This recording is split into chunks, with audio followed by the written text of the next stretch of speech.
Okay, folks, please rise. I pledge allegiance to the flag of the United States of America and to the republic for which it stands, one nation, under God, indivisible, with liberty and justice for all. Thank you for bearing with us. First thing on the agenda is to announce that we have an executive session at 6:30 this afternoon to discuss personnel. Next is John. Brian Curry. What type of or matter, personnel matter was it? Rob, you're getting all the tough ones today. Sure. I'm not sure what your question is, what type of matter. Let me give you a quote. He did this last meeting. This is from About Reading litigation. Eagle Company versus Council of the City of Reading, 156 Commonwealth 412, 627, capital A.2D 305. And I'm quoting from it now.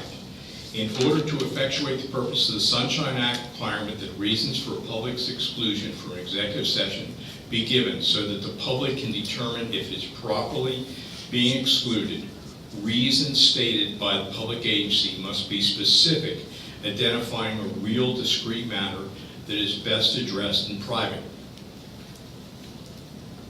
Can I see the copies of the case or no? Well, you can go and see the same quote that I got. I'd be happy to research it and get back to you. But from my understanding of the right to know law, with the exception of litigation, in which case you state the case that may be pending, personnel as well as real estate, you just have to announce that you had an executive session. I'm not familiar with the case. I'd be happy to look at it and get back to you. Is there any objection just to telling them? No, but I mean, it's township discretion. I'm not a lawyer. I think there's nothing in there that says that you have to say what you discussed or how you decided or anything like that. Just I'm going to say a topic or a bullet point. But that's my opinion. I'm not a lawyer. We can make it broad into the category. Couldn't we just say that someone resigned from a position that was contracted out and we were considering what to do? Perfect. Yes, you did. We had an engineer resign from his company and therefore he could no longer work for us. So we discussed alternatives to remedy that. Fine. That's probably even more than I was expecting. Thank you. Next, we're going to approve the minutes for the July 2nd, 2018. I move to approve the minutes from July 2nd, 2018 next meeting. I'll second that. Any questions from the audience? Seeing none, I'll call for a vote. All those in favor? Aye. Mike, you're up for the police report. Good evening. During the month of June, the police department responded to 213 calls for service, including the following: the arrest of a 38-year-old male from New Jersey for theft by unlawful takings, receiving stolen property, access to device fraud, and driving under suspension in the 2400 block of Horseshoe Trail, and the arrest of a 31-year-old male from Chester Springs for unauthorized use of a motor vehicle after failing to return the vehicle to the owner. Thank you. Any questions for Mike? Thank you. Trying to make it hard on you, Mike. Thank you. Next is the approval of the bills list. Tonight's bills list are, the township bill list is $56,630.20. The reimbursable bills list is $10,151.33. The subdivision utility plant bills list is $26,090.29. All three lists total $92,871.82. I move that the board approve the bills list dated July 16th, in the total amount of $92,871.62. I'll second motion. Any questions from the audience? I'm going to jump on that one fast. All those in favor? Aye.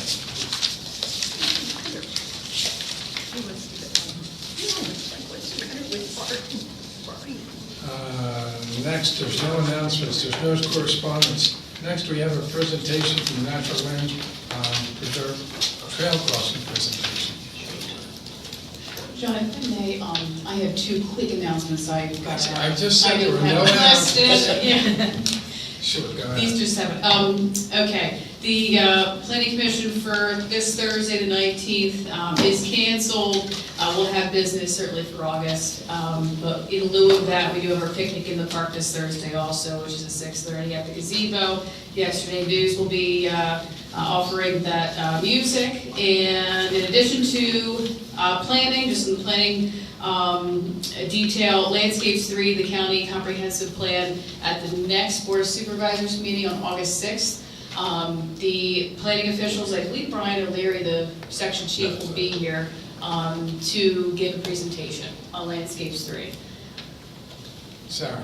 Will all of the committees, commissions, and councils be invited Yes, to that? I'll be sending out an invitation. And will we be asked to review portions of the plan to be prepared with Yes. questions? Correct, yep, Thanks kindly. you got it, sure. All right, thank you. Would it be appropriate to talk about the zoning hearing that took place last week? Sure, we had a zoning hearing on last Wednesday for the application for special exception for Kevin Plunkett for 943 DeWeese Lane concerning the operation of his auto detailing business. He did receive the relief based on certain conditions that were imposed by the zoning hearing board. Some of them to operate the business within the garage on the property, provide MSDS sheets for the solvents and different things he's going to be using. So there's a variety of conditions for that, but that did go through. And would it be safe to say that it appeared that all parties were happy with the decision? Yes. Always good when it works out that way. Yes. Thank Okay. you. Good evening. You're up. All right. Brian Sundermeyer, Natural Lands. With me here this evening is Dave Sanders from Site Engineering Concepts. We're here to give the board and the residents a very brief update with one of our next steps relative to getting the preserve opening. We are still anticipating a soft opening this fall. Can't be any more specific than that right now. And that will only include the areas south of St. Matthews Road. And the reason for that is why I'm here tonight, and that is to let the board know our next steps relative to the trail crossings on St. Matthews Road. St. Matthews, as I'm sure everybody knows, is a state road, PennDOT jurisdiction, as is Flowing Springs Road. So between those two roads, we will have 3 crossings.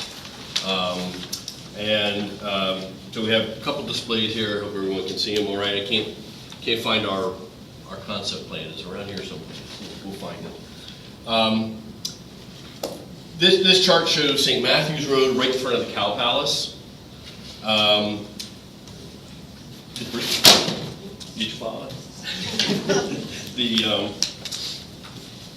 Here's the Cow Palace, here's the drive to the Cow Palace coming off of St. Matthews. The preserve, where it meets what will be the township park, is in this area. Somewhere along that section, we will have a trail crossing. Now, somewhere will be determined by site distances and other safety concerns.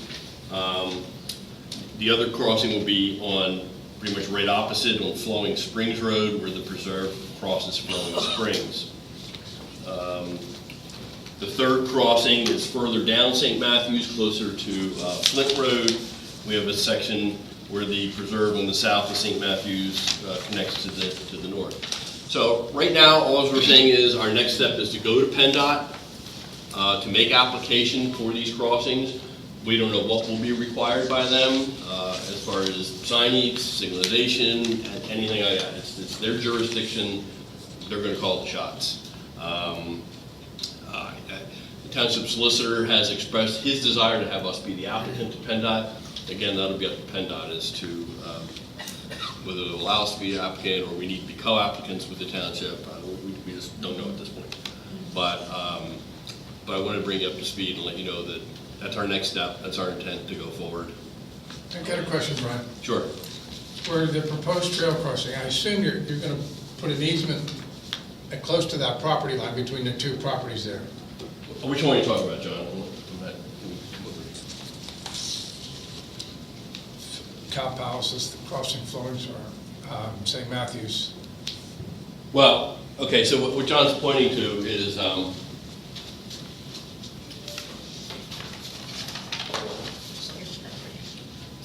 this area in here. This is all preserved here. So there's no easement Okay. that's necessary, at least for that crossing. Now, if you recall, the township had requested, and we did comply, that a trail extend in this direction, and it eventually loops around and goes back down to Bertrandville. That's not shown on this plan, but that is, there will be an easement for that. The reason I asked, I'm sure we had a conversation months, maybe years ago, who knows at this point, but there's transmission lines behind that property. Yes. And that could be a connective trail all the way from this building all the way up to Kimberton. Right. And I was just wondering if there's something that could be made to grant us access along that property in the form of an easement.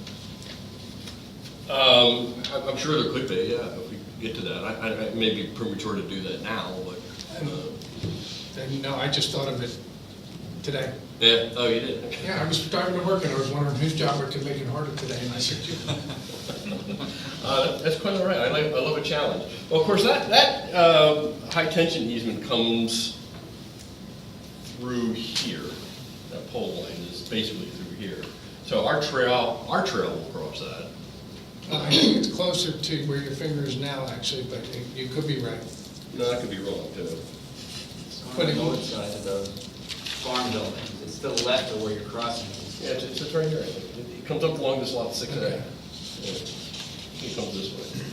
It just, that could be a mountain biking path, or, you know, it would make a very attractive walking path, I don't think, because of the hill nature, but who Yeah. knows? Yeah. Well, as those plans come together, you know, as always, we work with the township and we'll continue to do so. Okay. Any other questions, Sarah? So you and Dave have worked out that the sight lines, particularly in that segment, are adequate for a crossing? When I drive the lower one down by. Oh, well, Falls. I mean, there's a number of things that are going to need to be looked at. I mean, it might even include some bank grading or something to improve sight distance. Okay, because that was the one that always looks difficult to me. It does look a little more challenging, and I'm sure we'll be able to make it work somehow, but we haven't really done the study yet to see, you know, what we might need to do to improve the sight lines there, or give warning to drivers. I mean, maybe a combination of both. And then I have a second question about, are the electrical line easements all public access easements? Unlike the pipelines, which are on private property, which sometimes the private property owner grants access for trail use. Is the electric lines already open? That's not a question. Thank you, Peter. Brian, what- if you're talking about what I was talking about an easement to get to that, because we don't own that property. To get to the transmission lines. Yes. And I'm asking, once you get to the transmission lines, do you have authorization? Conversation To use- Erica had with Sarah, Sarah. people can't hear you down there if they're in the back of the room. Thanks, Brian. He's telling you to use it just like everybody else. You're right, Brian, I apologize. Thank you, I think I'm done. Okay, my statement is apparently there seems to be a lot of confusion about easements, just because some land is eased and it's open. I'm gonna go and use the example of gas transmission line, because they're open so that they can see if there's any leakage occurs, because if leakage occurs, all of a sudden the vegetation gets very brown and very dead. But this same thing occurs for the power lines, is they have an easement to the electric company or to the power company to put the line through. And I believe they probably give them permission to access the land for maintenance of the lines. I think most of Pico's pole lines, not the ones along the road, but like the ones here in the back, most of it is actually owned by Pico. Okay, if it's owned by Pico, then maybe you could go and potentially get it. But if it is simply eased land, you know, they have an easement to get onto the land to service them. but it doesn't say that, oh, we can give that to anybody else. Erica had a conversation with Pico, so apparently it's the more generous scenario. Yes, Brian?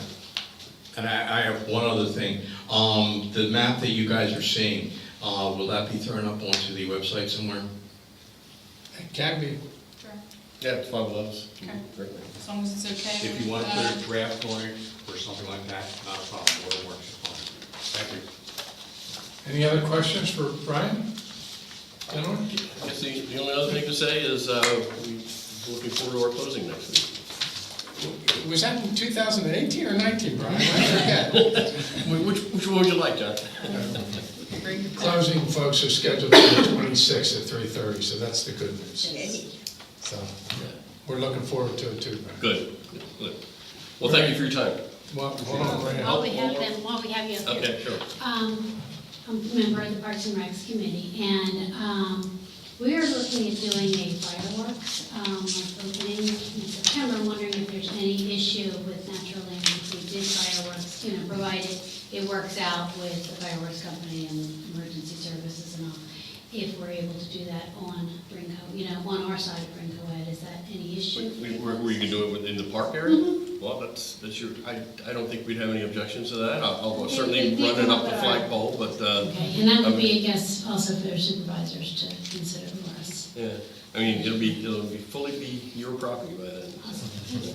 Certainly. Good luck. There's going to be a lot of rules and regulations on that property. I've been reading them. Yeah. Any I other don't think questions there's for anything about Brian? fireworks, though, fortunately. Brian, thanks for coming out tonight, Certainly. and we'll see you in a couple weeks. Great, it was a pleasure. Thank you. We're up to subdivisions.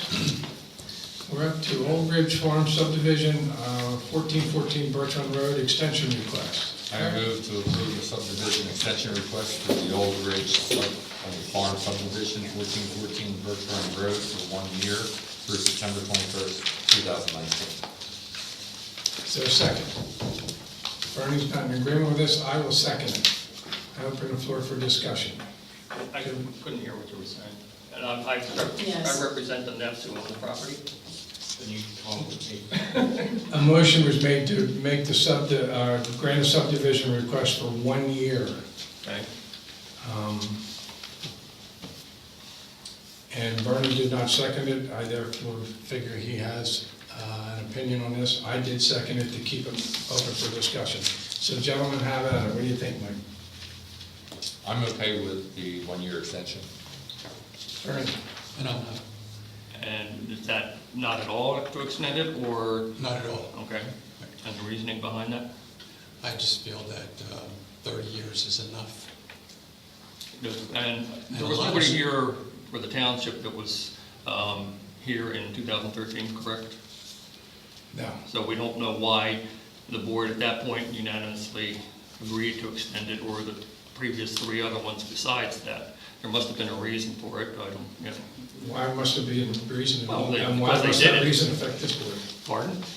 If there was a reason, which I doubt, but if there was a reason, why would that be to hamstring this board? Well, why would you not, I mean, I understand Because it's it's simple. discretion to the, The subdivision request was first put in 1988. The one reason that comes to mind real quick to keep asking for a 5-year extension is to go under a 30-year, whatever the zoning was in place 30 years ago. Things have changed. Stormwater, sewage, many different things have but changed. in your ordinance, there is a section that says that any property that was subdivided previous to 1999 goes under the 1987 ordinances, correct? I'm not familiar with that, but It's on the front page of the R3. So it conforms to that zoning. I'm trying to understand why that was put into your zoning. And I think I put the why appeal. would, give us a good reason why we would just to keep extending this for 5 years at a pop.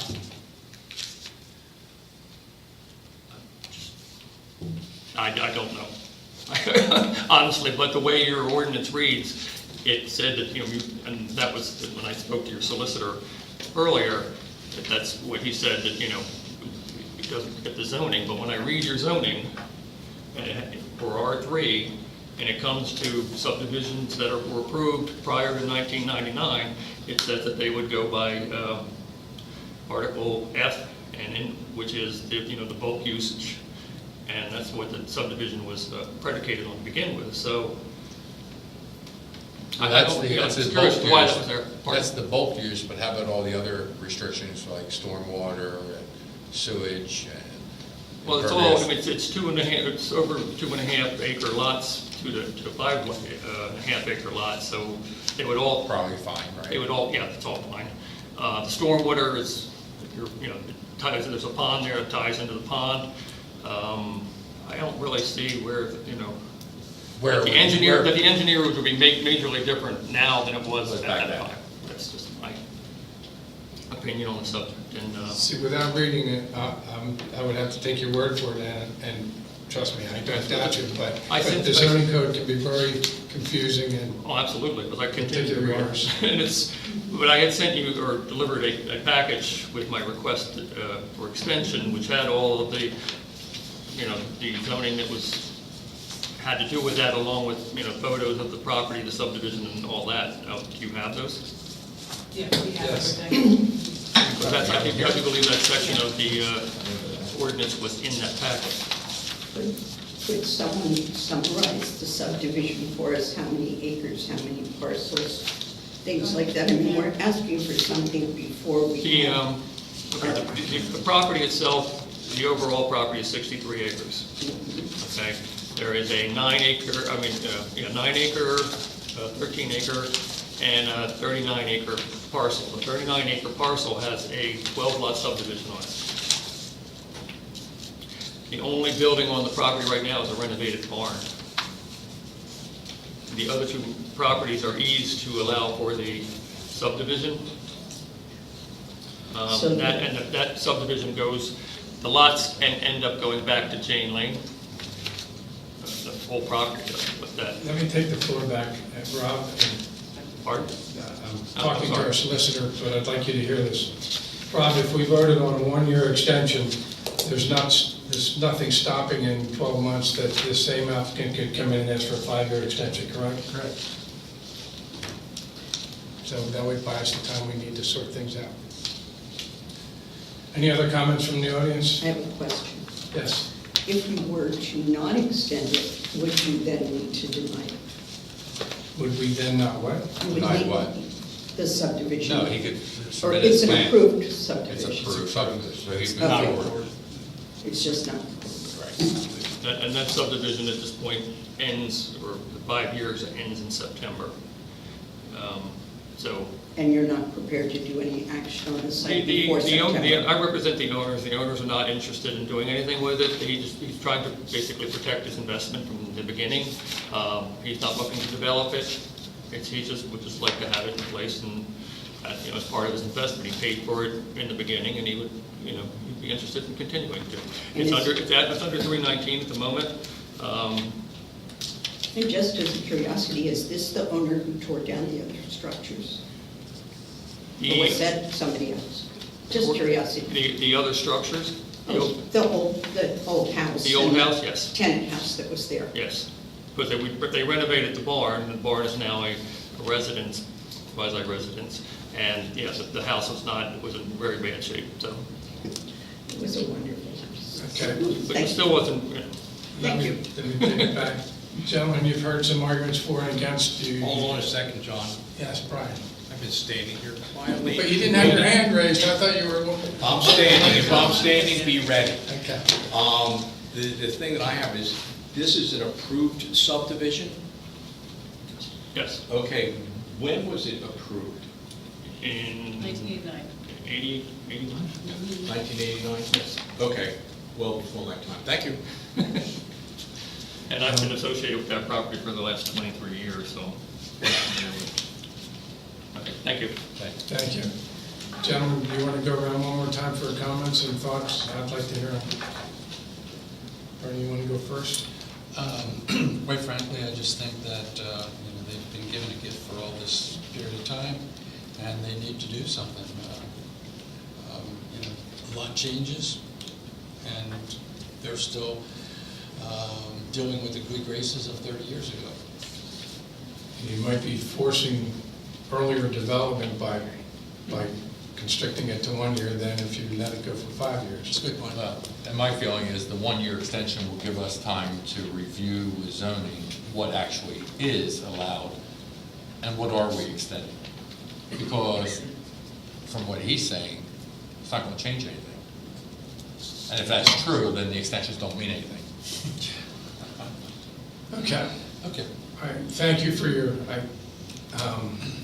input, I really do appreciate that. The motion is for a 1-year extension, and then I'll call for a vote. All those in favor? Aye. Aye. Nay. That's 2 for 1-year extension and 1 negative. Thank you. See you in a year. Okay, next is Weatherstone Town Center Highway Occupancy Permit. I move to approve resolution number 25-2018 to authorize township manager to sign the submission of the application for traffic signal approval to PennDOT. A second motion. Erica, you want to explain this very complicated thing? Sure. You're familiar with Weatherstone Town Center Phase 1 of the Wawa, and McMahon Associates and the Hankin Group are working together on the highway occupancy permit. I see some representatives here this evening that can go over that and the requirement. All right, so. Can do they you take like- that conversation outside? It's distracting. Good evening. Good evening. I get- There might be 1 or 2 people that don't know you by now, Neil. Okay. Neil Fisher with the Hankin Group. Here with me tonight is Jeff Gaiman from McMahon. McMahon's our traffic consultant for Weatherstone. What's in front of the board tonight is the TE 160 form and resolution. Not hearing me? No. Oh.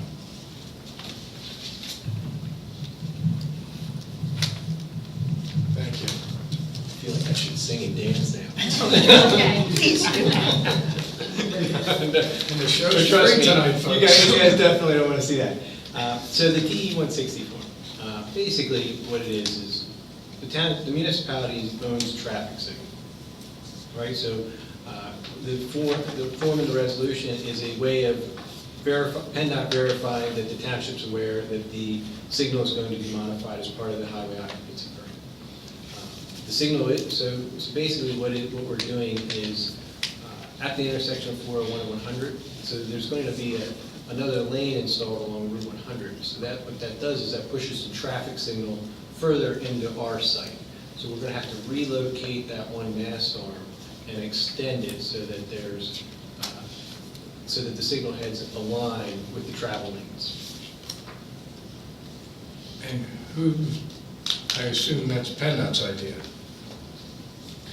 So at the very beginning of the process, we submitted a traffic impact study, and that traffic impact study is something that gets reviewed and approved to make sure that all the access points coming out of Weatherstone are safe. So that's PennDOT's job. PennDOT's job is to review the amount of traffic coming in and out and verify that what is going to end up being constructed makes for safe access points.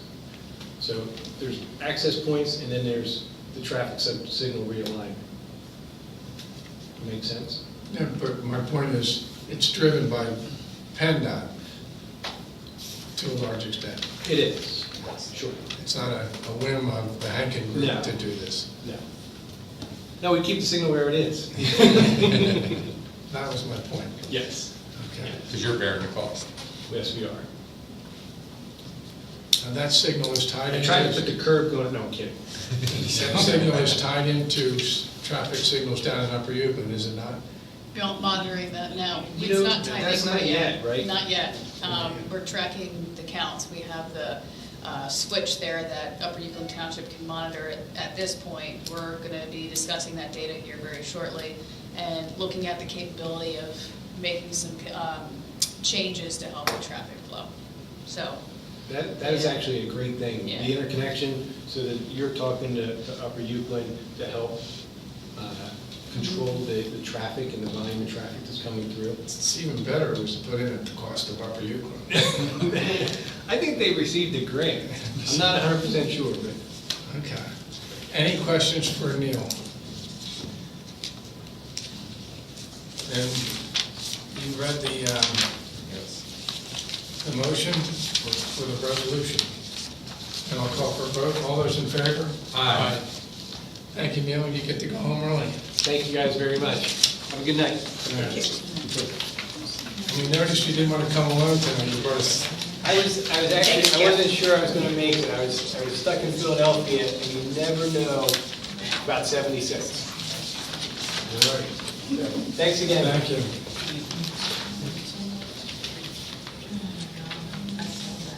Next is the Pamonto subdivision, 289 Black Horse Road, a parcel consolidation. Eric, will you explain this one to me? Sure, we just received an application from the Sophie and Pamonto. We'll have a Cedarville review this application for the planning commission's review for next month.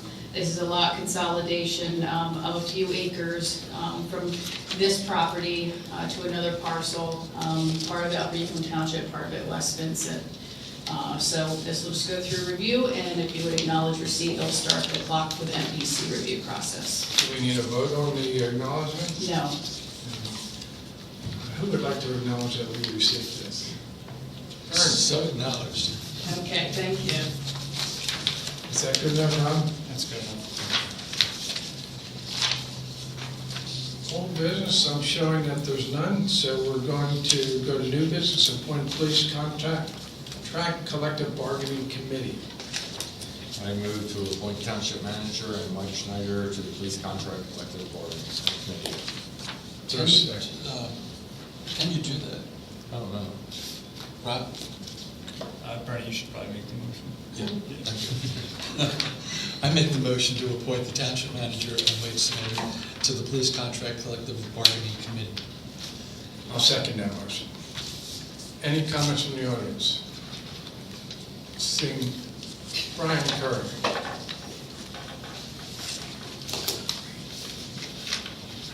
Is it going to be a two-person committee then? Or one of our solicitors part of that. More than- Okay, so it's at least three, so we can have a Yeah. deciding vote. Thank you. Yeah. No, it will be the entire board, but it'll actually be it'll be a working committee for that process.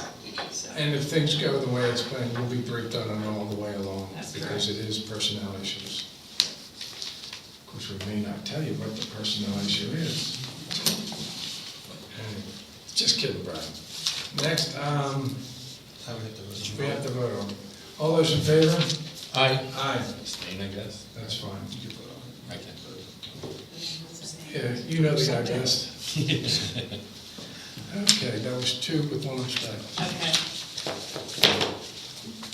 Next is the community garden water connection recommendation. What happened to the land trust? Number seven. Oh, I apologize, skipped right over that, I apologize. West Vincent Land Trust request for 2018 contribution, free cash. Is there a motion in there? I'll make the motion to authorize 2018 donation of $7,500 to the West Vincent Land Trust. I'll second that motion. Any discussion from the audience? Brian? You normally don't get this much exercise, do you? Without a problem. Hey, you went and say you'd like to go and use the microphone, I'm going to use it. Okay. So I'm going to follow your directions. Good. Question here is, when was the last time we made a contribution to West Vincent Land Trust? 2017 or 2016? 17. 17. Okay, what have they done in the township since 2017? Well, the ones that came with this is the Bennett appraisal and documentation of the easement, and 16-year was part of it, correct? Yes, both conservation easements. But both were completed in 2017. Okay, so it was the Benner and the and something to do with 16 years then. Okay, thank you. Okay, I do have an issue with this. Our budget was for $7,500 per year for things that happened that year. These are activities that took place in 2017. We spent the budget for 2017. So we should be looking at 2018 work to use that 2018 budget for. May I address that? Sure, Ben. The Benton easement closed in April 2018. The only reason is for that request is because of the staggered work over a period of 2 years. So the money that came in for 2017 was to reimburse for work done then. The request for 2018 is for work that was done and not reimbursed in 2017, and then the completion of the Benton project in 2018. So all the required documentation has been submitted to Erica, and we've met all your requirements for each year's contribution, which has already been put in the budget. Well, if I'm wrong, I think we gave you last year $5,000 for 16 years, $2,500 for Benton. This year, you're asking for 16 years and Benton. We're asking for the 2,500 for 16 years and the 5,000 for Correct. Benton Right. because of the staggered closings. Well, except for this is reimbursement for expenses that you paid out. These expenses were paid out in 2017. So you're asking for expenses paid, but they weren't expenses paid in 2018. Well, I think that was the condition, that we would reimburse you up to the $7,500 for expenses incurred during that year. And since these are prior years, it's like saying that we overspent our township donation budget in 2017, so we wanted to get that money in 2018. And I don't think that's fair, because that's really saying that our budget should have been $15,000 in 2017. Okay. The conditions that you placed on the contribution were dependent on the completion of the project.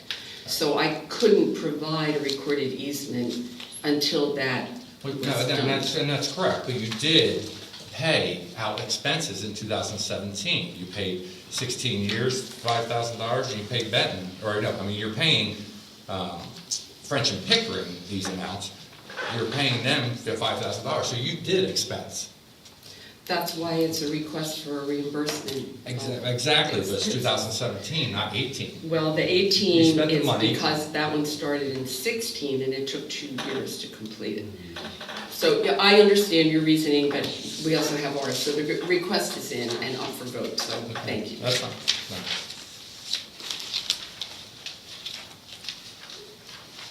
Any comments? No. From the audience? George? I'll come up there, but I don't really have a question other than, can you review this again? I'm confused now on the timeline, the figures. Okay, well, my understanding. So, actually, let's back up. Last year, we made a contribution, or we paid $7,500. Correct. This year, so far, we have not made any payments? Not yet. Okay, and this year, and we're operating under the assumption that we'll pay up to that amount based on Work that's been done. work that's been done. Right. Okay. And Okay. then if you look at 2017, work was done, and we paid it. It was $2,500 for the Benton, easement? Is that what? Appraisal. Appraisal. Yeah, there's Okay. several documents Right. that need to be. That's right, you paid $2,500 for the appraisal, and we paid that. We paid $5,000 for 16 years For fee for service. Right. for fee for service for French and Pickering. And now you're asking for the same thing that happened in 2017. And to be- 18. Well, wait a minute. Well, no, what was completed in 18? The Benton easement, which Well- which was the contingency for which to submit the other requests. Well, it was completed work, and the completed work from French and Pickering were 2017. No. Otherwise, West Vincent Land Trust would never pay them $5,000. The fee for service is done at the beginning of the project. The submission to the township for the 2018 contribution that was in the budget can't be submitted until the easement was recorded. Okay, well, let me understand this. So That was West recorded in April Vincent, 2018. so West Vincent Land Trust pays somebody for work that they haven't done. Well, that's a contract to do the work. That's at the beginning of the project. And when that's the what we're project- reimbursing for. We're Right, and it reimbursing was for recorded in 2018. the recording. Okay, well, I will agree to pay for the recording fees. Absolutely. I mean, because that's something that was done in That's the 2018. $5,000. It costs $5,000 to record this? It's the $5,000 to manage the project and all the components. But all the work of that was managed was in 2017. It was not. It went into Well, 2018. okay, let me go this way. If you give me the work papers, I will go ahead with that. The check was written in January, so if you show me the work papers, the hours worked, all the way through 2017, and then what was done in 2018, I would be happy to reimburse the 2018 work that was done. That was not a contingency of what we were provided with to submit for the contribution. It was a list of specific documents that have been submitted. So it's a project. And as Erica wrote to me, we have everything we need. So you have everything you need according to the conditions you set for us to make the request for the contribution. Well,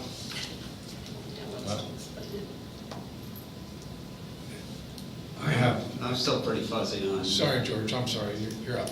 I'm just fuzzy on what happened when. So in 2017, you spent more than 7,500 on these projects?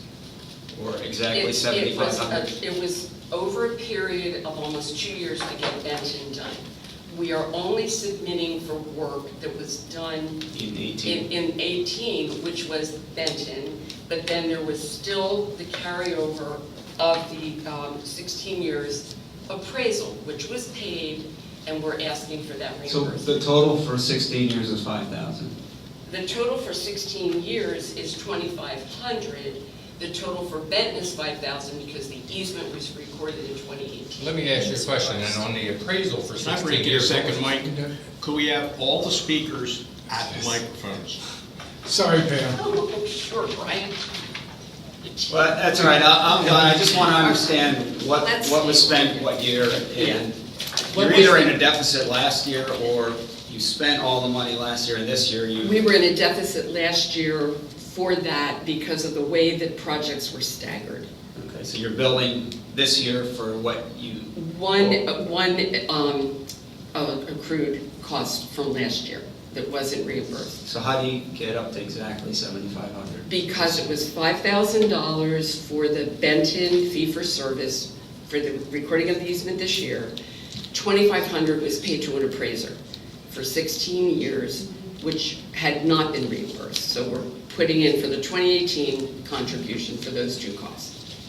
Okay, but the 2,500 was completed in 2017. That appraisal was done in 2017. Correct. Okay. Correct. All right.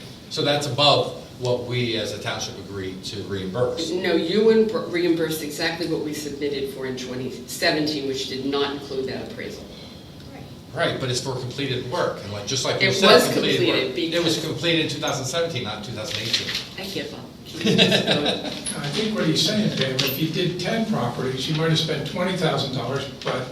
We're only asking you for $7,500. Yeah. Okay. And we did a lot more projects, but not under this budget.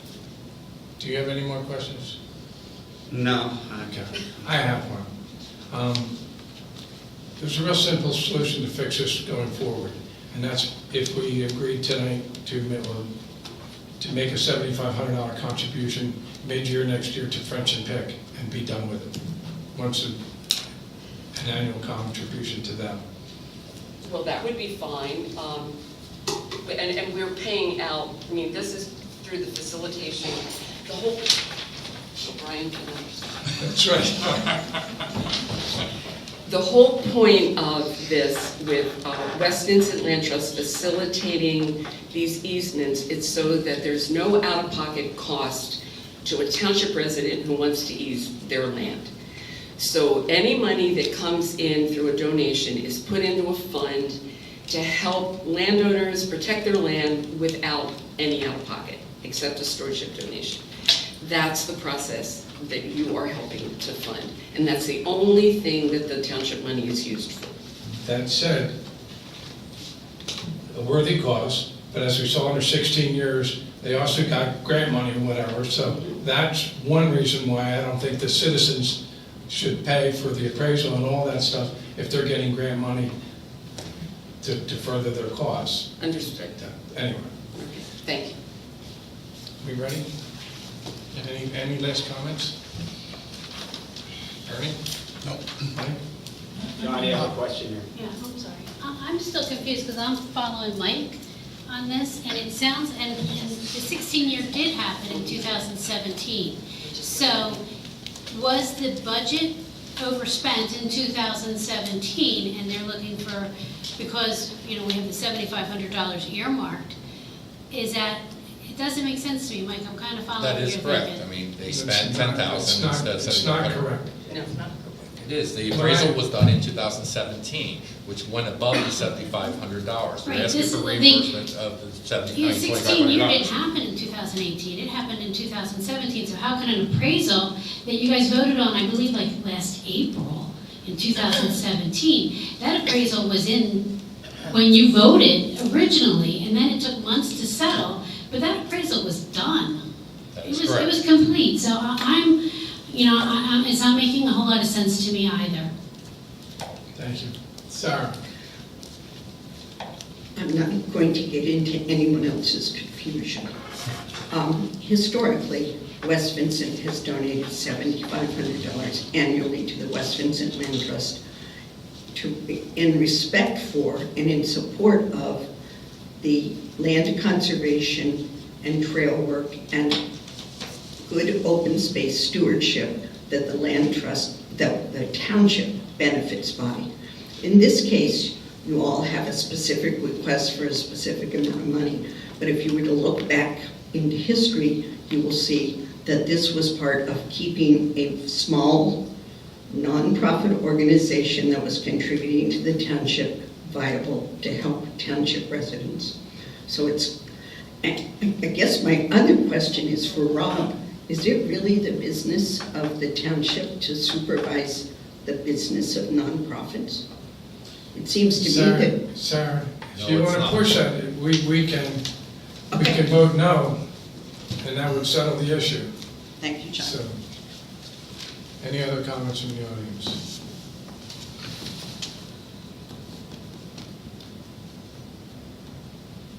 This job sucks.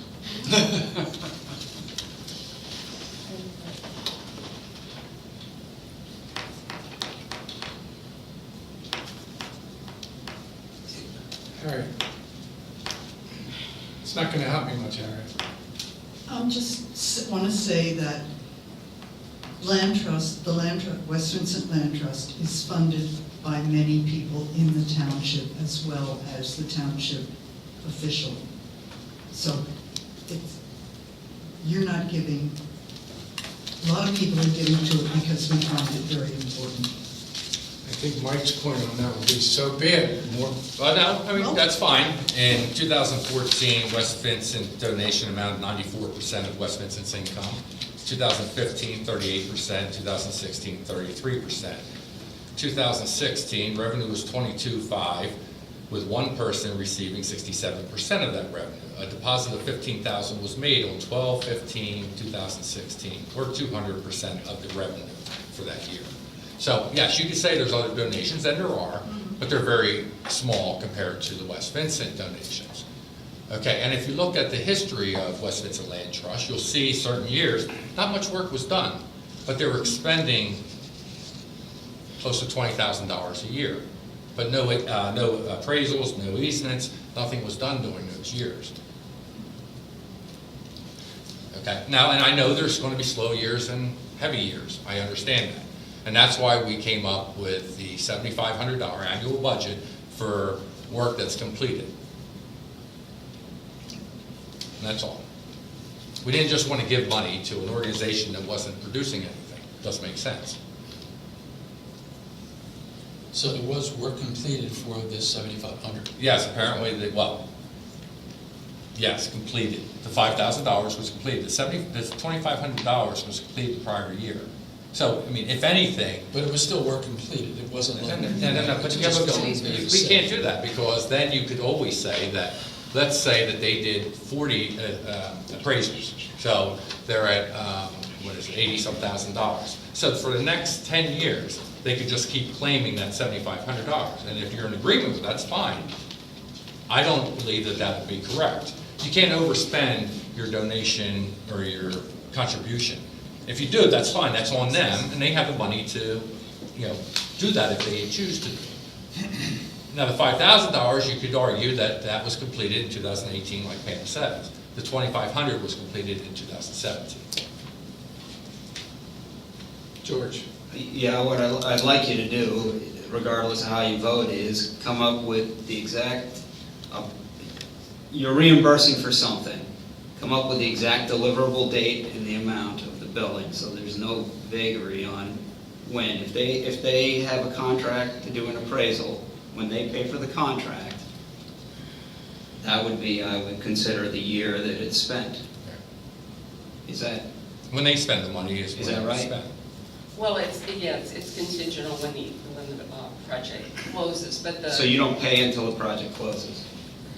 Well, Or do you hire an appraiser and pay them up We front? pay the Pam. appraiser up front. Pam, Oh, well, just go ahead and vote. I think we beat this to death. So, Pam, if that's your attitude, I'm gonna vote no. Oh, I'm sorry, I'm getting confused. In 2017, Erica was given $7,500 in billings and completed projects, and you approved that expenditure for 2017. It did not include the 16 years appraisal. Right. So for 2018, when you approved the you put the 7,500 in the budget, I was asked then to submit documentation as required by the three things that you put on as conditions. Completed reports, which are appraisals, recorded easements, and invoices and canceled checks for fee for service. Those were submitted for 2018 for each of those categories for a total of $7,500.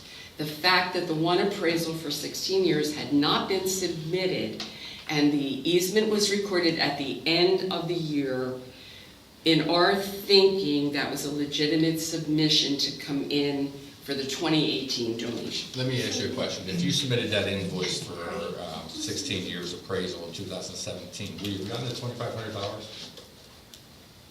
No, because you already spent the $7,500. So submitting it in 2018 really doesn't work. I mean, it's kind of unfair to the taxpayers to do that.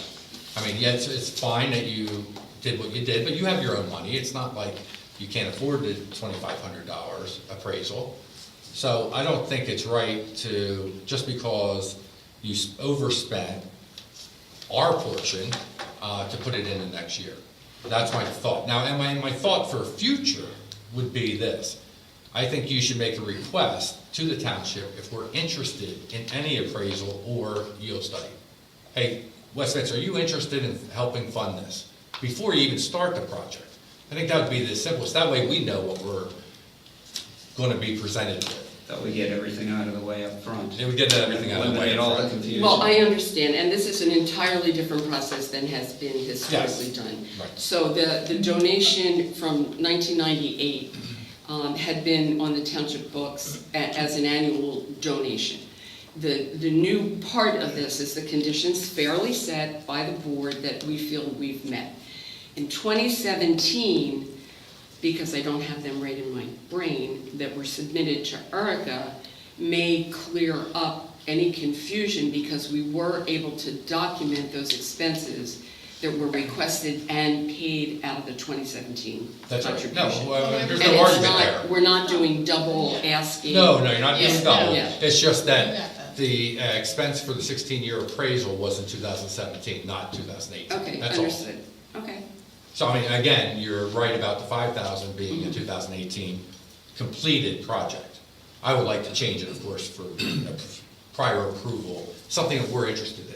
You may say that you want to do something that we may not even be interested in, or a township may not be interested in. All Probably right, well, not, we were but just, it's almost a backward process, whereas the donation has been put in the budget. I know. And then we submit to justify the donation based on your conditions. Well, that's the whole mentality of budgets, and it's there, therefore it's ours. It's just a bad mentality, Okay. in my opinion. So is your motion going to include that then? Is Say that again? As part of the motion, is that how you're going to go going forward? I think we could have to discuss that and, get an No, it's approval or not make it part of the separate. motion. As it is right now, the motion is to approve a contribution of $7,500 in its entirety for 2018, correct?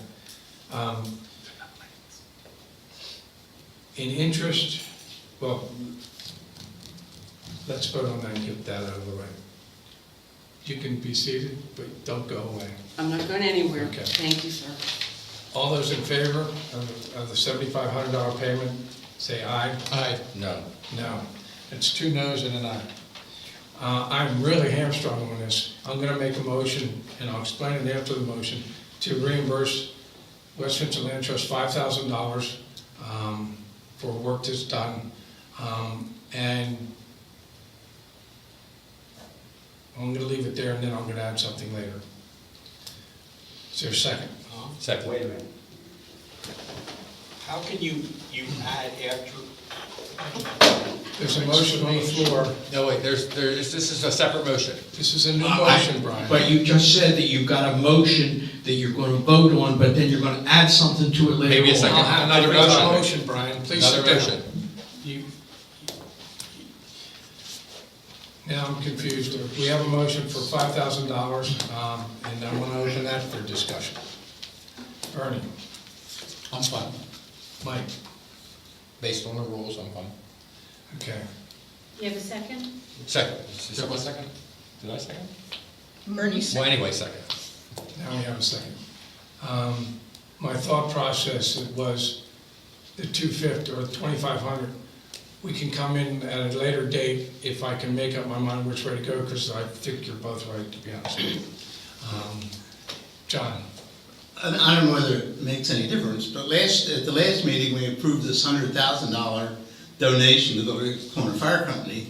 They had never come in here in advance. We didn't put it in the budget. There was no due diligence of what do you spend, what do you want to John, spend. correction, John, it was in the budget, and we had discussions with them last year, several discussions with them. Okay, I didn't realize that. So that was one question, is what, at that meeting, was where would the money come from? And there was no answer. It's in the general fund, John. I don't understand why you have a problem with the local fire department that's protecting us. Well, I don't have a problem with that. I have a problem with the procedures being different and doing different procedures for donations to organizations.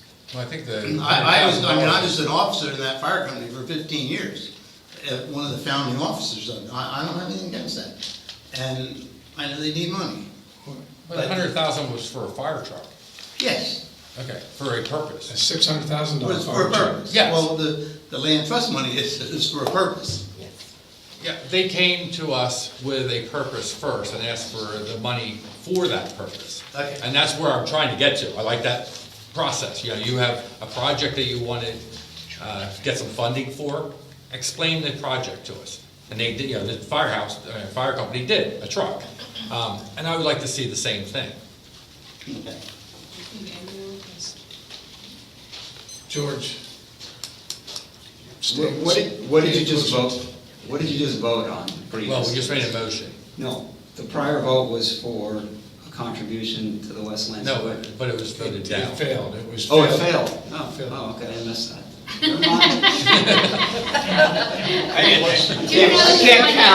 George, I thought you were doing an extra. So now we have a motion on the floor to reimburse West Vincent Land Trust for $5,000 due to the invoices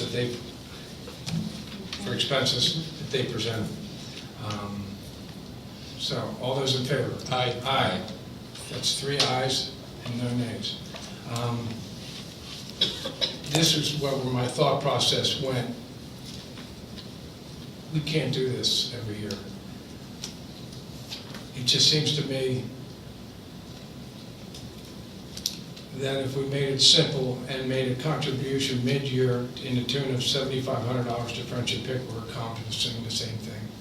That would be great, thank you. So, I'm not gonna make that motion now, I want you to think about it, but Erica, would you put that on the I agenda for the understand. next? I understand, we're getting caught up in a lot of the procedural details of how one organization's doing business and how we need to do business, and I understand where you're coming from. And it's difficult with the timing of the projects to make sure that everything jives with what you need to do. So I thank you very much for the $5,000. And I agree to simplify things for all of us and still support the efforts. You can hear me, thank you. Thank you for that, Pam. There is a reason that people, particularly in that back corner, can't hear us up here and people, and I know, but they yell at me all the time. All right, thank you. So, we're off this subject, and we're on to, we did finish that up, right? That's, Okay. yep. Community garden water connection recommendations. Is there somebody from Parks and Recs, or Erica, do you want to? Yeah, I can cover this for right now. There was a Parks and Recreation Commission meeting last Wednesday. The community garden water connection, there's established a subcommittee for that purpose and investigating various options as the temporary situation right now. We have this water tank serving for that purpose for the gardeners. It was a very healthy discussion. The garden subcommittee provided 4 proposals to the Parks and Rec Commission on various options, ranging in price and complexity. In order to tackle the situation, there was a recommendation made by the Parks and Recreation Commission for the Board of Supervisor review. There's lots of documents that go along with this, so I wanted to make you aware of it. And that motion was to recommend to the Board of Supervisors the aqua water connection for the community garden, which will be funded through user fees for the community garden over a 5-year period with an estimated cost not to exceed $6,000. So at this point, I think there's been a lot of work done. I give them great credit that they went ahead and did this and analyzed the different options out there. And of course, it's not within the 2018 budget, but I'll begin working on that budget shortly here for 2019. So one recommendation would be to have me include that within the commission's, or the park budget rather, to explore that further with your approval. You're certainly welcome to look at everything, and if you have any questions, I can serve as a liaison back to them. And if you have any questions. I thought it was in the budget. No. For 2018? I No. thought we had nothing in community garden? We Miss, do. please use the microphone. Yes, do we have anything in the budget? Yeah, we do. We have $4,000. So we do have money for various needs, but not for $6,000. Okay, I'm sorry. No, that's fine, yeah. Is there 2 motions here in front of us tonight? Yeah. I'll combine them when I read it. Okay, yeah, the first one was just Parks and Recs, you had that. Hold on,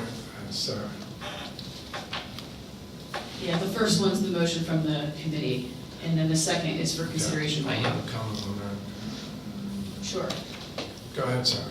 So can't the $4,000 be put towards getting the project started, or are we going to have another year without public water? I'll have to look at that. Do you have an estimate of what we will get for the sale of the water tank? It was estimated at $500, but I think Yeah. that's pie in the sky. Yeah. I've heard that independently. Say that again? I've heard that independently from someone else. So now you have $4,500. Excuse me, I thought that, first of all, the $5,000 or the $500, that would have been built into the budget as well, I think, but. It is. Yeah, because we talked about that. The other thing, this was only, I thought, to go out to bid to see if it could come in at $6,000, because the original proposal was for $5,100. We brought it up to $6,000 to give a little cushion. If it comes in at $6,001, it needs to go back to Parks and Rec to relook at, because the reason why this proposal was presented and recommended was because it was the most economical. But if it gets scope creep on it, then it's no longer the most economical. So that was how the Parks and Recs presented it, that, you know, $1 over 6,000, it doesn't fly, it goes back to Parks and Rec.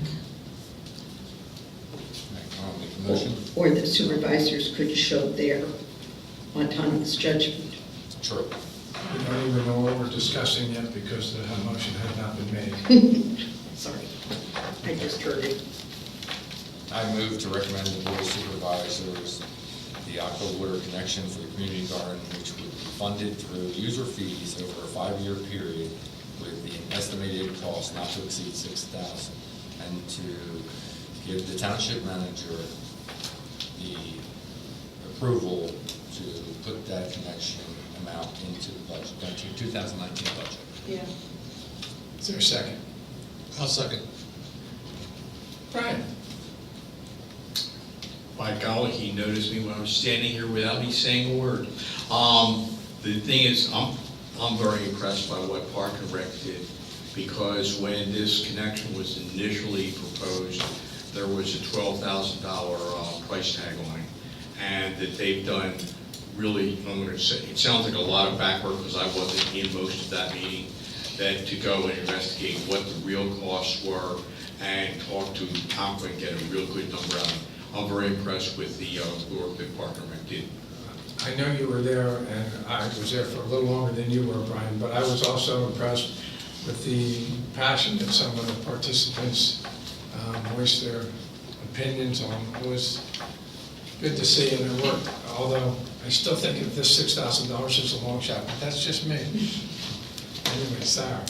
Could you explain to the audience what the prorated to gardeners means? Because the gardeners already pay a fee now for using the garden, right? We'll take the $6,000, if that's what the total comes out to be and is approved.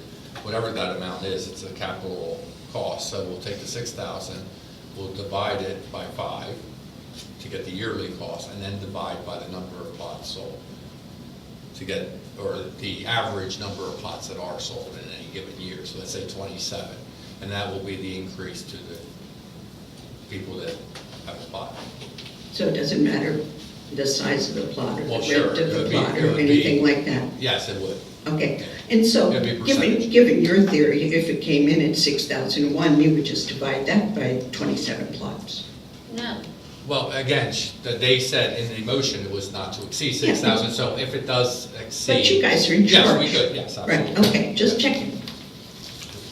George? And once we're on public water, we obviously won't be paying to fill the tank.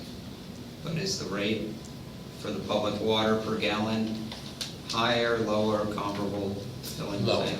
Lower. So, Maria's got the answer to I that. can answer that. It was also put into the motion that the gardeners would pay for all of the water expense, because, you know, it's so easy to leave a hose open and have water just, you know, ticking on the meter. So that they have some shared responsibility, that it would be the capital expense of the 6,000 over 5 years, plus the estimated water, and then there would be an adjustment made. And my recommendation would be that, should you vote on this, that we should really clear that up in writing and be very specific as to what should happen. So the $35 that they pay now for a plot essentially goes away, and these two, the expense of the garden makes it up. So if they had, right now they have 27 gardeners, but if they got 40 gardeners, their cost could actually come down. But if it goes, if 27 gardeners turns to 15, their cost could go up in a year. So it is all on them. And it also required that they are now responsible for all of the maintenance within the garden walls, that it's not township responsibility to mow that, and take care of it. Okay, so what I calculated on the $6,000, it'd be $44 a person per plot plus water usage Per year. per year. Yeah, I Oh, have yeah. about 50-something. Yeah. Yeah, I mean, I guess depending on the lot Yeah. size. All right, it's so the gonna change. question that was asked of me was, would I pay an extra $15 a year, and you're saying $45 a year? That's a very different question. Well, wait, how much are you paying now? $20 for my. No, so yours won't, I mean, so the person that's paying $35 for a plot, they'll pay more, they'll pay $52. You'll pay $20. I don't know what the calculation's gonna be, but it's gonna be based on the plot size, What am I getting for the $20 now? the plot, and the water. Okay, I don't recollect that Parks and Rec determined that the gardeners had to be fully responsible for maintenance of a township park. No, it was absolutely at that meeting. Sorry if you don't remember that, but I'm sure we have it on video, Barry, and we also have it on audio. Thank you. Erica, I was just about to say before that if you, the minutes are really gonna have to be clear for this next meeting. Oh, yeah, sure. And also, if you could write us a summary and put that on the website for Brian to read. We have a very nice proposal that was done, so there's plenty of materials. And, I mean, if you want to look at it further, I'll be working on this budget process. So I figured with the fee resolution, fees were going to have to be adjusted based off of this and try and figure that out. So I have to come back with that, so. And I just feel I have to throw this in.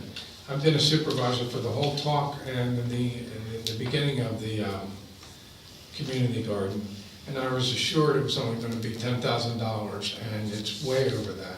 And I never had a vote, never had a question. It was just done.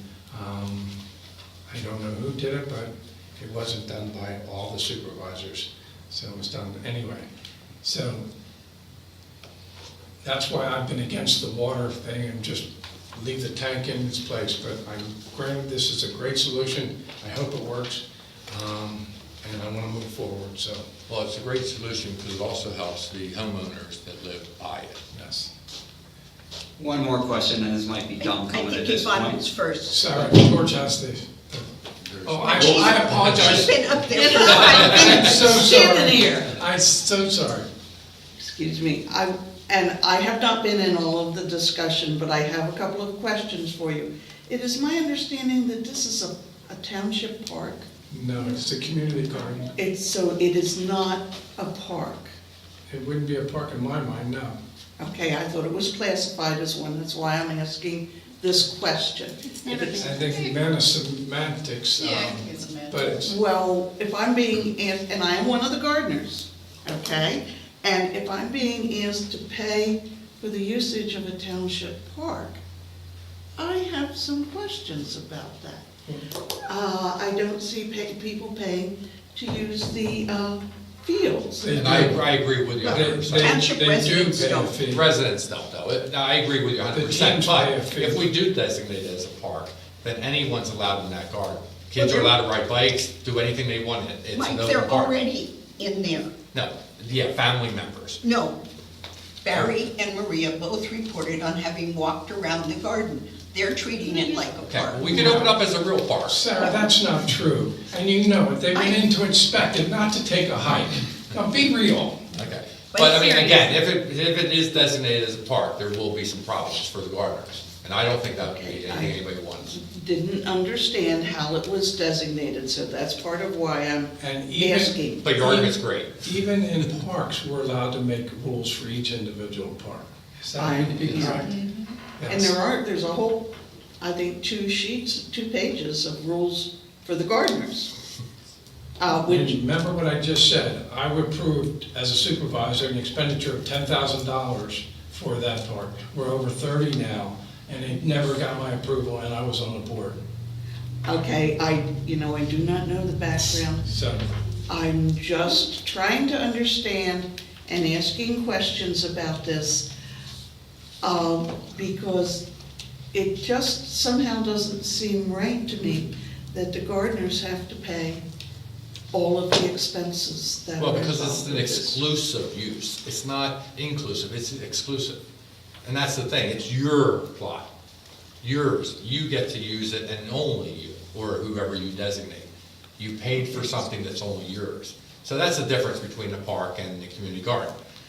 And the cost associated with water, soil, everything that the gardener has to pay for should be borne on the person gardening, because it's the same as your own home. You pay for your water, you pay for your soil. It makes sense that it should be done that way.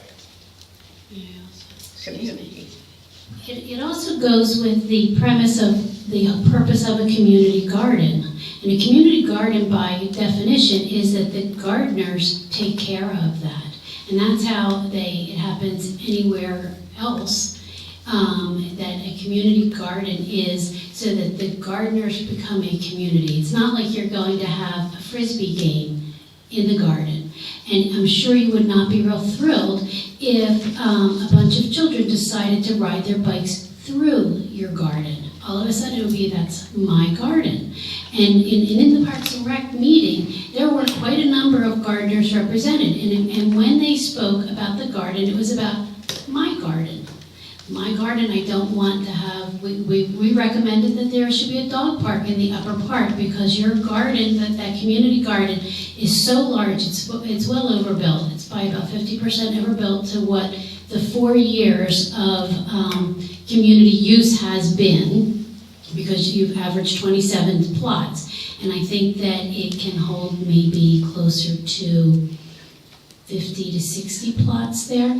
So we were looking at a way to make that garden more reasonable for the gardener, so that when you're maintaining it, you're not maintaining something that's twice as large as it needs to be.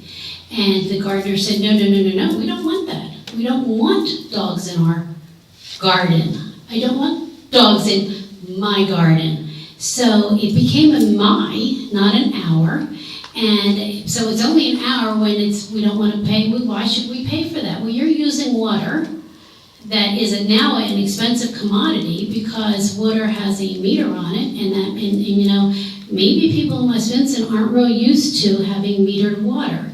I grew up with metered water. It gets, you know what, my mother made me turn off the spigot if I was brushing my teeth. So you need to, you know, the gardeners have to be responsible for what they're doing. And if they're going to use it, if you're going to just sit there and let a hose run all afternoon because it's hot, why should, you know, somebody in that back row pay for water that's watering your vegetables? Okay, I am fine with that. However, I will mention that I have never seen anyone in there misuse the water. Well, absolutely, because right now, it's a tank, you have low pressure, and if you use all of that water in that tank, it's done.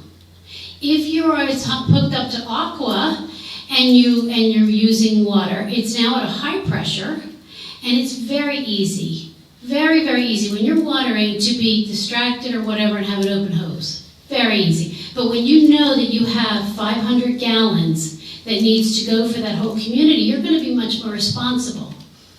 But I find gardeners to be responsible no matter what, but. But the good news is, the cost of water from Aqua is a lot cheaper. This is before Yvonne's time. In years gone by, the tank has gone dry. Gardeners have complained about lack of pressure because the tank was used so hard the valves were open. So today's gardeners may be responsible, but in the past, the history doesn't say that they necessarily all are. Turning to, Yvonne also said that there were 2 pages of regulations for use of the garden. Were they ever voted on by the board of supervisors? Not to my knowledge, no. We're Parks and Rec. They're on the website. We're Parks and Recs, we never voted. So maybe that's something that should happen going, you know, in the future, since this is township property. And the other thing is, the information, you know, the nice packet of information, the evaluation is done, again, could that be placed on the website so that people can also see it? Made a note. Thank you. Thank you, Brian. George, do you have a last comment? Yeah, I think my question was answered. So the reason is you had low pressure from the tank is the reason that Yeah. this is... And they didn't like the look of it, And it's not potable. Plants are drinking it, right? Much like rain. Yeah, much like rain. Okay, gentlemen, have you heard enough? Sure. Do we have a motion in front of us? Do you have the motion? I made the motion, I think it was second. Okay. All those in favor? Aye. You're up again, Erica, with the copier contract review of quotes. All right, thank you. Currently, the township copier for administration and police, we work with Rockwell Document Solutions. We obtained some quotes for leasing some upgraded equipment for a 4-year period. So we have results of that. It's very interesting working with copier companies and charges for your black and white copies, your color copies, so, I have one yes. question, which one of these is what we have now? The third option there, Rothwell? Rothwell, okay. Yeah, Rothwell's what we have now. All right. Rothwell's a very good company. Kathy had worked with Rothwell previously, and I've been working with them here, and they keep the copier service fine. And what can be confusing is that we have to look at the lease payment for the actual copier equipment, and what that includes is the maintenance, all maintenance calls, and all toner on the copiers themselves. We have black and white copies, which are part of a rate for each page, and you also have your color copies, which are very expensive, and you have to pay for them outright. You don't get that in your base rate. What we found are the 4-year rates moving forward are rather high. It is what it is, but we are thinking we may just put this out to bid at this point. We looked at the 3, and for the total base rate, it's upwards of $20,000 for 4 years. So, I do have one yes. question though. This one, Mm-hmm. KVI, it Yes. has an asterisk next to the black. Yes, that doesn't have fixed rates for the number of black and white pages. Their rate, yeah, so they, So in they a can year, change it to they can anything. change it up, yeah. Okay, So now, that's, my next yeah. question is, does these prices include toner? Yes. Okay, that Yes. makes more sense. Uh-huh, it does. You did not, these are not sealed bids. No, they're not, they're quotes. So could you go back to Katie and say, listen, we'd like to go with you, but you better give us a rate for the We could next. definitely do that. Yeah, we could look at other options as far as 3 years, 2 years.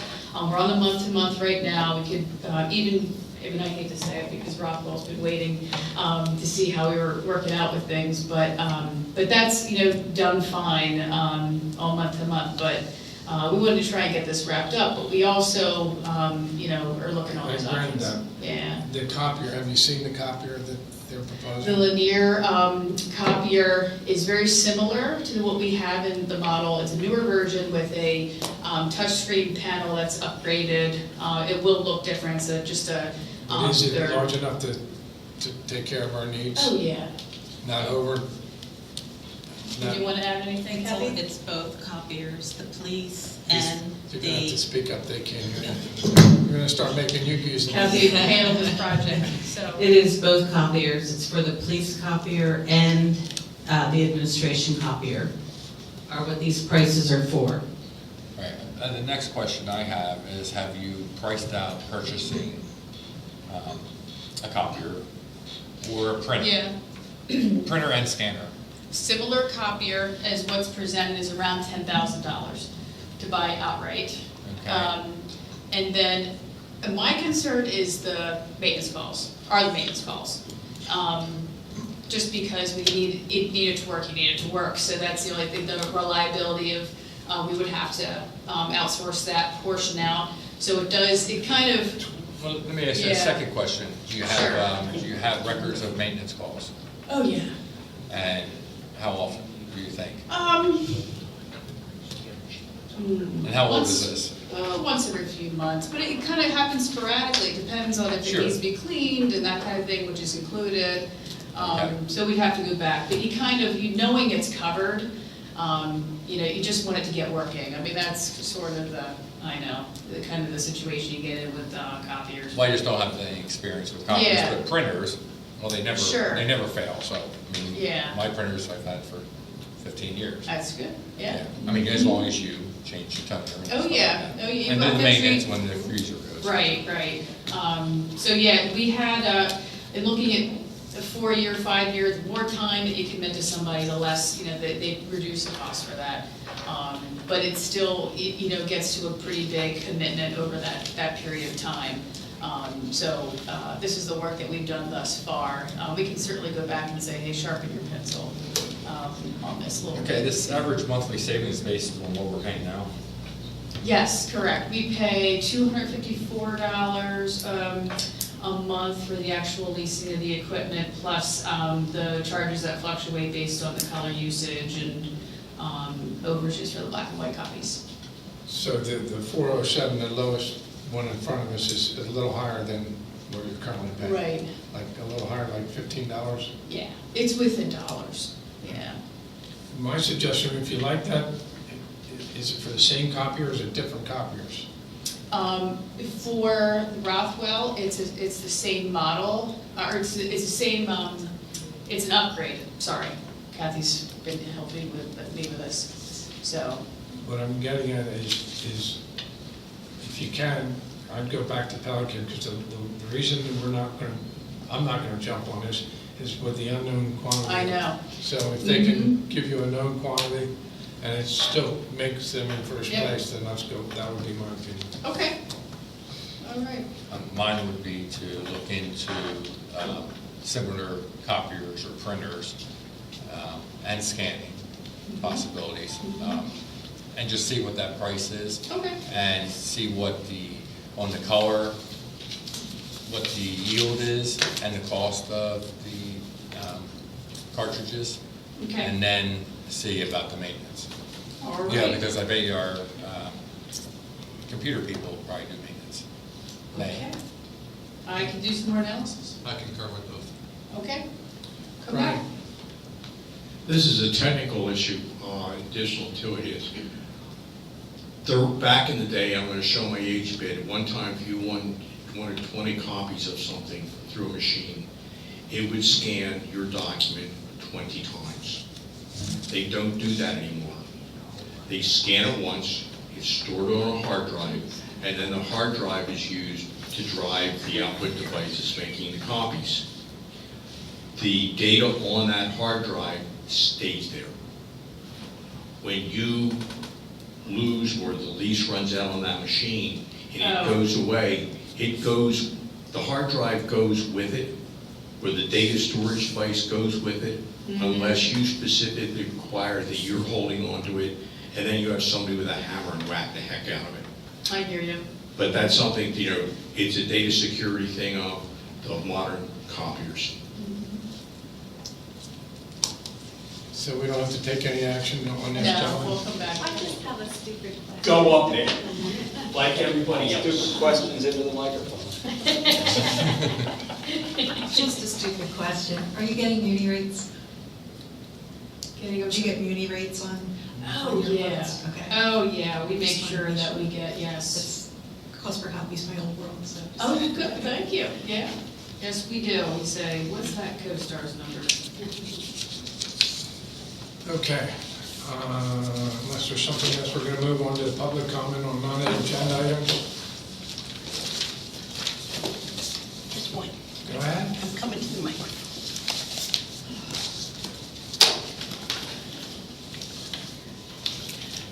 Thank you for canceling the planning commission meeting, because now I will be Thursday night at Historic Yellow Springs.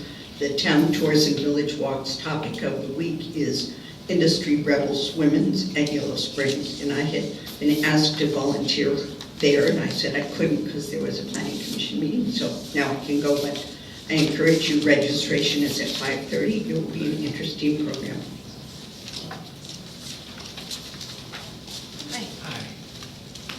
Diane Phillips, I'm on Black Horse Road. I'd like to direct this to you, Mr. Jacobs, because you're the chair. In 2012, the road crew came out and did some work in the front of my house. They installed all along Black Horse Road a whole bunch of drainage culverts with the idea that they were improving the road and the drainage. That was in the summer of 2012. Immediately after that, a beautiful spring-fed pond that I had in the front of the house went dry. It's been dry ever since. And as you probably know, you ran on a platform of reform and transparency. And so my question to you is, when will you direct your insurance company to settle this? As you know, there's litigation involved. And I'd like to know if you are planning, or when you are planning to direct your insurance company to settle the claim that we've made against you. First, let me clear up a misconception that you have. This is a board of supervisors. Yes. It happened that I sit in the middle. Doesn't give me any more voting power than the rest of them. But Definitely. This is a legal question, and it's been going on for a long time. But 6 she years. deserves an answer. Maybe we can't give her one tonight. Yeah, I mean, I'm not familiar with the case myself, so I can't give you an answer. I wish I could. I don't know but if you come to the next meeting, we'll try to have an answer for you. I would very much like that. Okay, Thank you. thank you. Any other comments from the audience? Jane?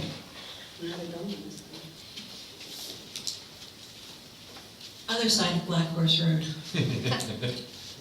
Did your dog fall off that road again? Almost.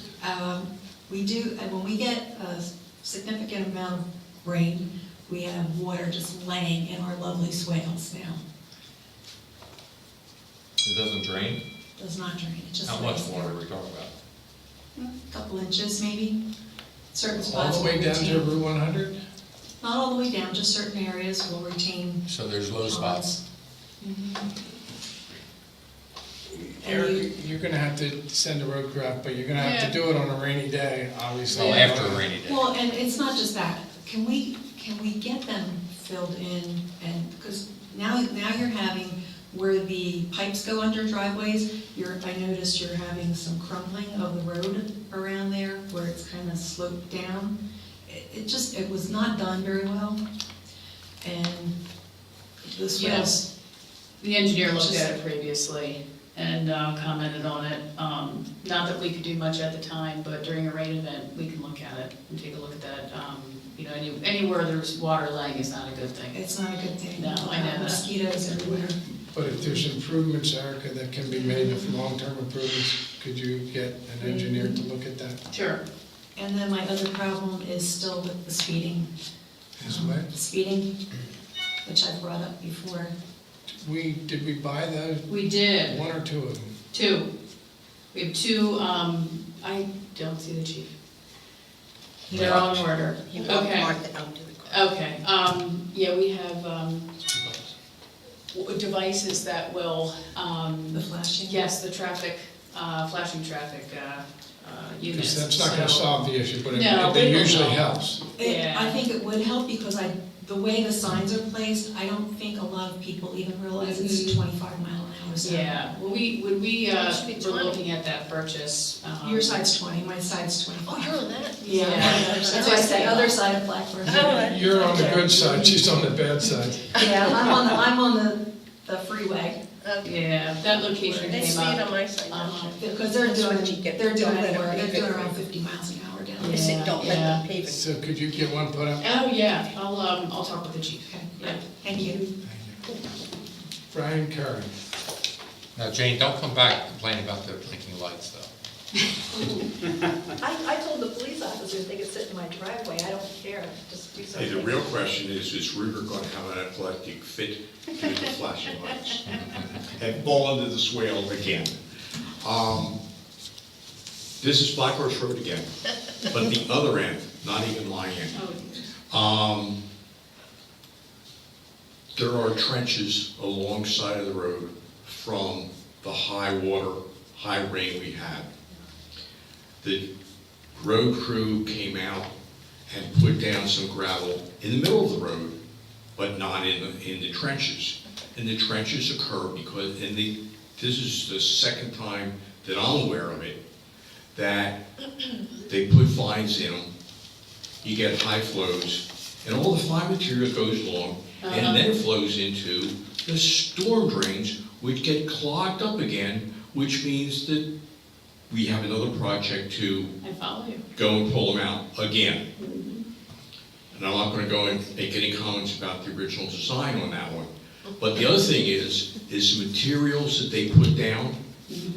The Jankowskis were in here last year, fall, a couple months ago, at least they were in here within recent memory, mentioning about the dust that came off of Black Horse Road into their home. It appears that the materials that they put down are the crushed concrete, which is really good for generating dust. Where if you put down the recycled asphalt, it tends to be stickier and doesn't generate dust.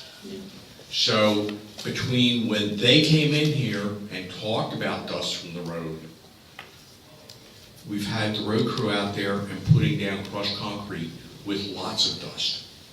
And somehow that doesn't seem to be responsive. Okay, well, I'm not as familiar with that, so I'll talk with them. Okay, thank you. Any other comments? I make a motion to adjourn.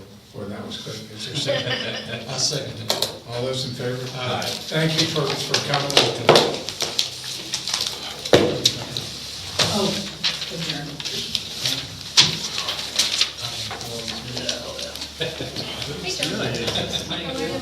Doing okay. Just in time to like get it out. Right. How are you? Talk to Joe about this. Yeah, we can. No, I know. I know, and I know. Oh! Wait for 7 weeks.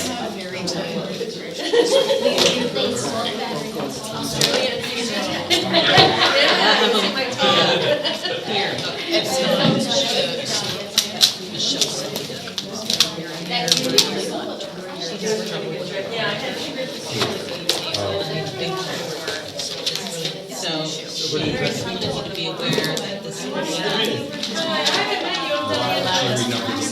I'll sell my number. These are my favorite because I haven't known them yet. That's constantly practice. They're kind of responsible. Yeah, that's an issue. Yeah. So, no, I know. Oh, yeah, that's that was one thing. There was a guy going down there. Wasn't that hard? Wow, was it? Seemed pretty simple. There is in the past. Yeah, I know you do. $7,500 payments. It wasn't necessarily worth the receipt for the side. Going forward, it was $700, document it in a year, get it exempt. Yeah, where's the tourist? I don't think Oh, yeah. Do you have, is that what John signed? Okay. Yeah, he signed the easement. Right, so no condemnation. Yep. So this was just. That's a motion. So you have to sign here. Mike knows that, Kevin? Yes. Hello, Yep. Mary, how are you? That will be settled tomorrow. And Rob's gonna get that recorded.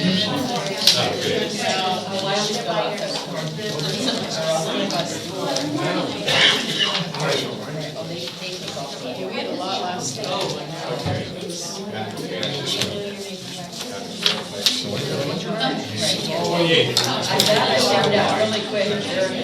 Where are you going?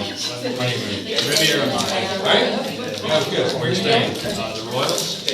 Where are you going? Mexico, Riviera Maya. Well, I'm not, well, I used to go, now I'm not so sure. Yeah, when we booked, it wasn't that bad. Now there's travel warnings. Out of the beach. Jesus, really? Within the last year or two.